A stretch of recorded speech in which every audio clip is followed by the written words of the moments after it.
इस खत्ते में बहुत कुछ हो रहा है और बहुत कुछ होने जा रहा है। रशियन एम्बेसडर बांग्लादेश में है, उन्होंने कहा कि 1971 के अंदर बांग्लादेश ने इंडिपेंडेंस हासिल की because of Indian help as well, और रशिया ने भी सपोर्ट की थी। 1971 when Bangladesh has gained the independence, mostly because of Indian help as well, and Russia also supported. Sir वो जो 93,000 ने जो हथियार डाले थे वो क्या था? चाहते हैं कि मोदी साहब अपनी आर्मी बांग्लादेश में उतारे, ये कुछ बड़ा ही चाह रहे हैं इंडिया से, क्योंकि इंडिया तो काफी टाइम से इनको इग्नोर कर रहा है। देखिए, आप इंडिया कुछ नहीं कह रहा, अमेरिका कह रहा है यूनेस्को, रशिया के एम्बेसडर कह रहे हैं यूनेस्को। हादी एक कंट्रोवर्शियल कैरेक्टर था, इसने ये लीडर कहा जाता है, ये लीडर था इन दहशतगर्दों का जो बांग्लादेश की सड़कों पे घूम रहे हैं, और पिछले 1 साल से हादी लश्कर लेके जाता था। ये बांग्लादेश को इस तरह नहीं करना चाहिए। अगर मोहम्मद यूनिस की बात करें, यूनाइटेड नेशन में जब शहबाज शरीफ गए, मोदी साहब गए मोहम्मद यूनिस के, तो मोहम्मद यूनिस चाहते थे मेरी मोदी साहब से मुलाकात हो, लेकिन मोदी साहब इनसे इतना नाराज हो गया कि वो नहीं मिले। तो उनको हरे भरे भाग दिखाए गए कि तुम हमें बस इसको शेख हसीना को बाहर निकालो, उसके बाद हम देखो बांग्लादेश का सुपर पावर बना देंगे। वो बनी नहीं। भाई वॉशिंगटन, जो करना है वो कर लो, अब जो करना है वो कर लो। तू इसे लाया था, हम इसे ठोकेंगे। भारत आ जाएगा या कोई और आ जाएगा उनकी मदद के लिए, तो सर फिर यही होगा, और यही गलती सर हम इस वक्त बलूचिस्तान में दोहरा रहे हैं। और ये हाल जो कर रहे हैं ना हम सर, ये बांग्लादेश से कम नहीं होगा। मैं आपको आज बता रही हूँ, आज डेट लिख लीजिए, वीडियो रख लीजिए संभाल के। नमस्ते दोस्तों, जय हिंद। हिंदुस्तान स्पेशल में आपका स्वागत है दोस्तों। जैसा कि दोस्तों आपने क्लिप में देखा, रूस ने बांग्लादेश को उसकी औकात याद दिला दी है।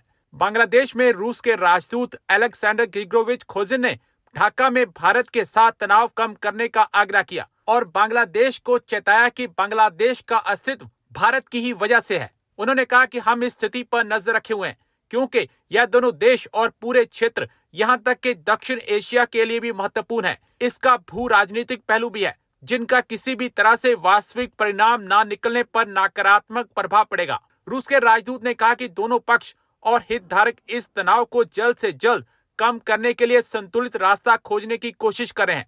हम अपने पड़ोसी देश को नहीं चुन सकते, हमारे सामने समस्याएं हैं। भारत के साथ तनाव कम करने के लिए जितनी जल्दी हो सके बांग्लादेश को उपाय करने चाहिए। ऐतिहासिक रूप से 1971 से जब बांग्लादेश को स्वतंत्रता मिली, तो इसमें मुख्य रूप से भारत की मदद का भी योगदान रहा है। रूस ने भी इसमें अहम योगदान दिया था। रशियन एम्बेसडर बांग्लादेश में है, उन्होंने कहा कि 1971 के अंदर बांग्लादेश ने इंडिपेंडेंस हासिल की because of Indian help as well, और रशिया ने भी सपोर्ट की थी। सर ये ब्रेकिंग न्यूज लग रही है आपको? आप लोगों को अभी इतने 50 साल से ऊपर हो गए बांग्लादेश बने हुए, आप लोगों को अभी तक यही नहीं पता लगा? आज उनके मुंह से दोबारा निकला है ना सर। मुंह से क्या दोबारा निकला है सर? वो जो 93,000 ने जो हथियार डाले थे वो क्या था? वो जाहिर है कि जब भारत साथ दे रहा था बांग्लादेश बनने में, और ये और बात है कि बहुत से हमारे जो सीनियर्स हैं, हसन निसार साहब और कई दूसरे लोग, वो ये कहते हैं कि गलती हमारी ही थी, हम ही जो है वो बांग्लादेश के लोगों के साथ ठीक नहीं रह रहे थे, हमने ही उनका मैंडेट चोरी किया था शेख मुजीब को उस जमाने में, और सब कुछ हम ही गलत कर रहे थे। लेकिन ये कि हाँ ठीक है, फिर बीच में भारत भी आ गया था जब उनके मदद करने के लिए, तो बस फिर तो बिल्कुल ही आपको पता है कि एकदम ही काया पलट हो गई थी, फिर तो कहानी कहीं की कहीं चली गई।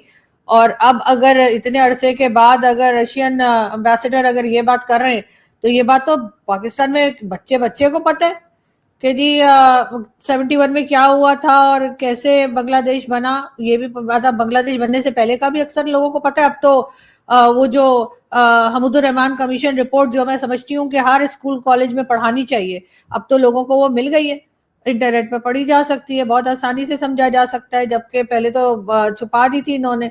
तो इन्हें पता है कि क्या हुआ था उस जमाने में, और बिल्कुल भारत ने तो खुल्लम खुल्ला कहा है कि उन्होंने मदद की। वो तो अभी तक क्रेडिट लेते हैं, हालांकि सर हरकतें तो हमारी खराब थी बांग्लादेश के लोगों के साथ, होना तो यही था। लेकिन वो अब जाहिर है क्योंकि वो देश बन गया तो उन्होंने क्रेडिट ले लिया, और जब तक नहीं बना था तब तक वो लोग कुछ नहीं कह रहे थे। तो सर ये तो कोई नई बात नहीं कही है। देखिए मैडम, हमने हमारे मुल्क में क्या हो रहा है हमें पता है, हमें उसको कैसे ठीक करना है ये हमें पता है। ये तो नहीं हो सकता दूसरा मुल्क न्यूट्रल होकर बात करे। अल्लाह को जान देनी है आपने भी और मैंने भी, उससे पहले जो कुछ यहाँ हो रहा था, जो हसन निसार साहब ने अपने वीडियो लॉग में, और वो वीडियो जो बनाते हैं वो अपनी जो यूट्यूब चैनल के लिए भी और टीवी चैनल पे भी, उन्होंने कई बार कहा है कि यहाँ पे जो बांग्लादेश के लोग थे पहले, तो उनके साथ हम किस तरीके से बिहेव करते थे, और उनको अपने साथ बिठा के खाना नहीं खिलाना, उनकी इंसल्ट करना, वो वॉशरूम बनाने का अगर कहे तो उस पर उनका मजाक उड़ाना, तो ये सब कुछ पाकिस्तान के लोग करते रहे ना। उस जगह पर ले गए जहां पर जाकर वो उन्होंने सोचा कि पाकिस्तान के साथ नहीं रहा जा सकता, वरना ये वही लोग थे ना सर जिन्होंने 1947 में साथ दिया था पाकिस्तान जब बन रहा था या पाकिस्तान क्रिएट किया जा रहा था भारत से अलग करके। उस वक्त यही बांग्लादेश के लोग थे। अगर ये ना होते तो आज पाकिस्तान ना बन पाता। लेकिन जिसने भी साथ दिया, चाहे वो बांग्लादेश के लोग हों, चाहे वो अहमदियाज हों, चाहे वो मुहाजिर हों जो के भारत छोड़कर पाकिस्तान आए, उन तमामी लोगों के साथ सर क्या सलूक किया गया, यहाँ पे सब लोगों के साथ किस तरीके से बिहेव किया गया कि चले बांग्लादेश की तो जान बची, वो निकल गए बेचारे यहाँ से, अच्छा हुआ उनके साथ, वरना हमने तो उनका जीना आराम कर रखा था। अगर मैं अपने सीनियर्स की बात को सुनूं और समझूं, जिसमें कई लोग हैं, जिसमें सलमान रशीद साहब भी हैं लाहौर से, हसन निसार साहब भी हैं, परवेज उद भाई भी हैं और कई दूसरे। तो सर अगर आपके अंदर ही कमजोरी होगी, आप अपने लोगों को तंग करेंगे और वो उसके बाद वो हटना चाहेंगे, और अगर बीच में अगर भारत आ जाएगा या कोई और आ जाएगा उनकी मदद के लिए, तो सर फिर यही होगा। और यही गलती सर हम इस वक्त बलूचिस्तान में दोहरा रहे हैं। और ये हाल जो कर रहे हैं ना हम सर, ये बांग्लादेश से कम नहीं होगा। मैं आपको आज बता रही हूँ, आज डेट लिख लीजिए, वीडियो रख लीजिए संभाल के।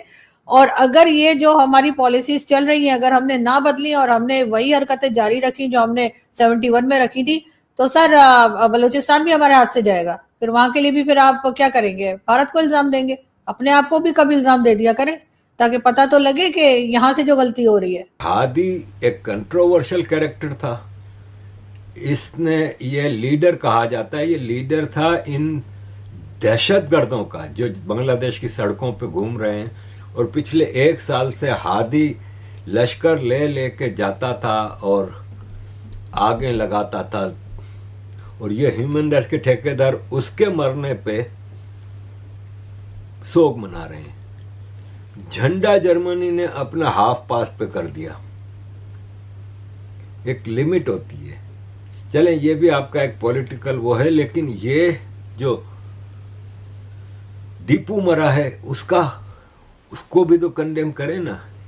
ये तो प्योर एक्स्ट्रा जुडिशियल मर्डर था। मर्डर से भी ज्यादा बेहुर्मत थी इंसानियत की। इस पे इन लोगों ने एक बयान नहीं दिया, सिवाय एमनेस्टी इंटरनेशनल के। अभी तक मुझे इंटरनेशनल अथॉरिटी की तरफ से कोई बयान नजर नहीं आया। अजीज दोस्तों, और इससे ज्यादा क्या इन लोगों का चेहरा नंगा होगा कि आपके सामने है हर चीज। इसमें कोशिश ये हो रही है कि आप इस पूरे सिनेरियो में देखें